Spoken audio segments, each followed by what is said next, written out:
This week on Adventures with Papa J, we're going to take a look at my third favorite arcade game of all time, Pole Position. From the arcade to the Atari. We're going to look at the arcade version, which is played on my Switch 2. It's the Japanese ROM. And we'll compare that arcade ROM to the 2600 version of Pole Position, played on the 2600 Plus in high def. And we'll compare that to the Atari 5200 version of Pole Position, played on original hardware. And we'll compare that to the 7800 version of Pole Position 2, which has the original track. We'll select the original track and make it as Pole Position 1-like as possible. And we'll see how all these versions of this game stack up with each other. I can't wait to get started.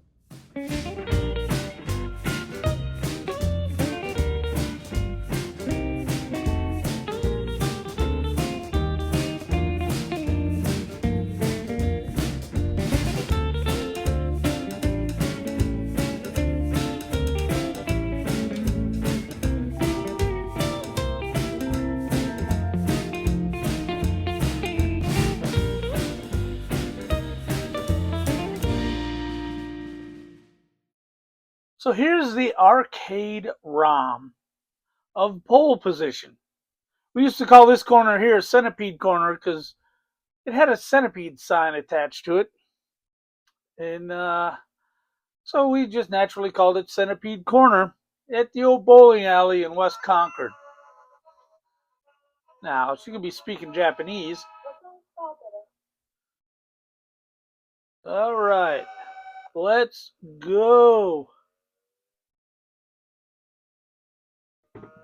Now, every ROM version of this game is broken without a steering wheel. Can't help it, it just is.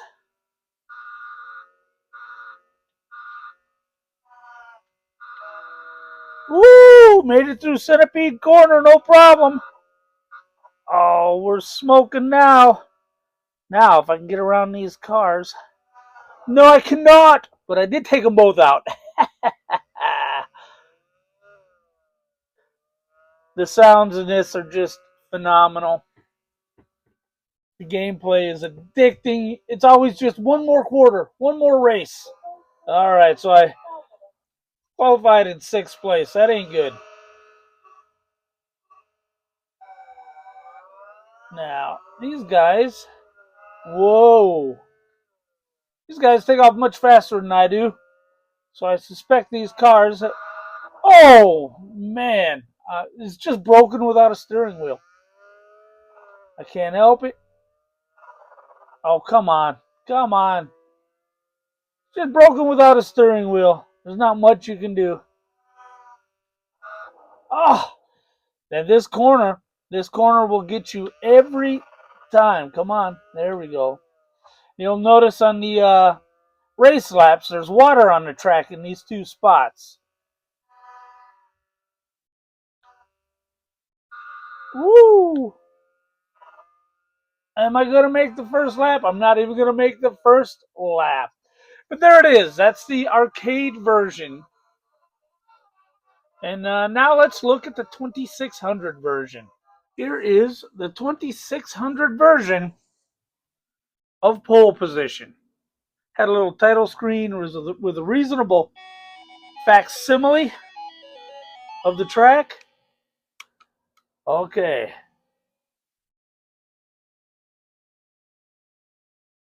So now we're in high gear. You see the graphics are pretty dumbed down. No roadside signs. And your opponent's cars. Whoops. Your opponent's cars, look like dumbbells.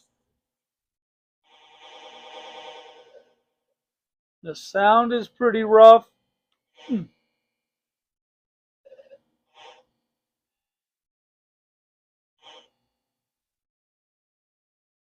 All your corners seem to be the same angle. All right, no start finish line. This is really bare bones.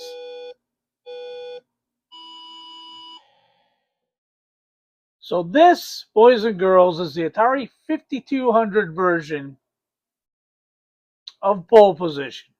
I spent many an afternoon of my youth playing this version of Pole Position. Let's take a look to see how it compares to the 2600 version. Now, the music is much better.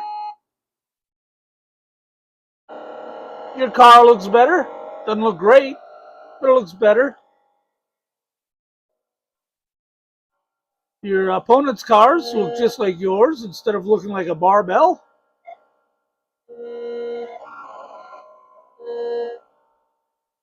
The corners have different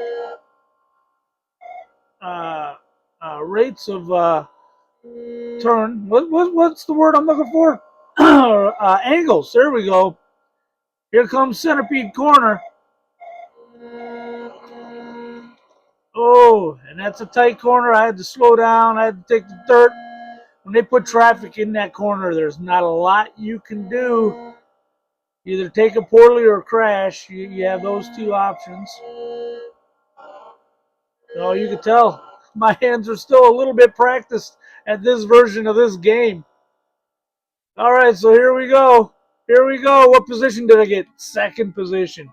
Yeah, I'll take it. So here is the 7800 version of Pole Position 2. We will play the Fuji track to make it as similar as we possibly can to Pole Position.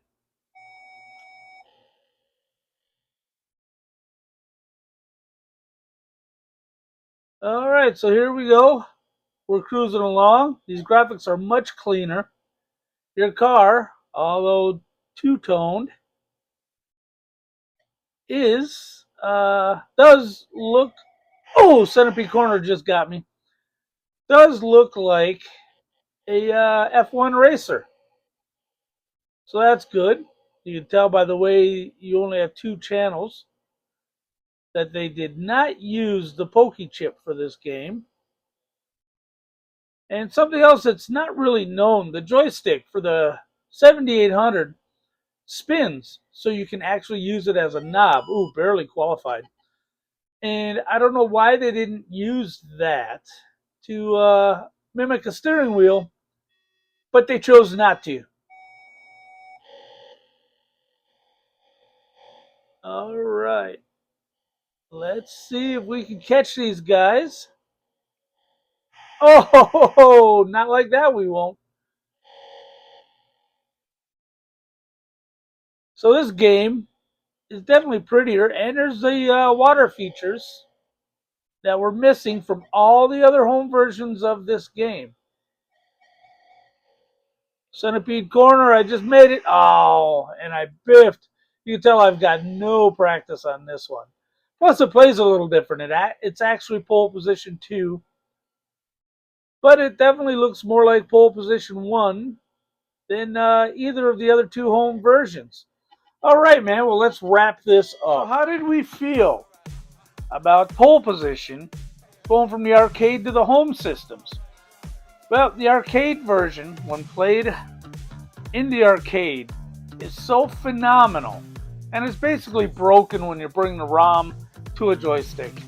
So that's a bummer. However, the 2600 version was fun for what it is, but it may or may not be a pole position. It could be any kind of racing game. The 5200 added more details, much better graphics, probably handled the best of the three home systems because you had the analog joystick. That was brilliant. The analog joystick really comes in clutch on that game. The 7800 clearly had the best graphics. The gameplay felt a little bit slower than the 5200, but it definitely looked the most like the arcade. And I don't know, I think I would have to give the nod, and this might be nostalgia speaking, to the 5200 version despite its shortcomings, simply because of the analog control and the sense of speed. What do you guys think? That's the important question. Go to the comments section. Let me know what you think of Pole Position, the arcade game, the Atari versions. What was your favorite? Let me know, and I will see you guys next week on Adventures with Papa J.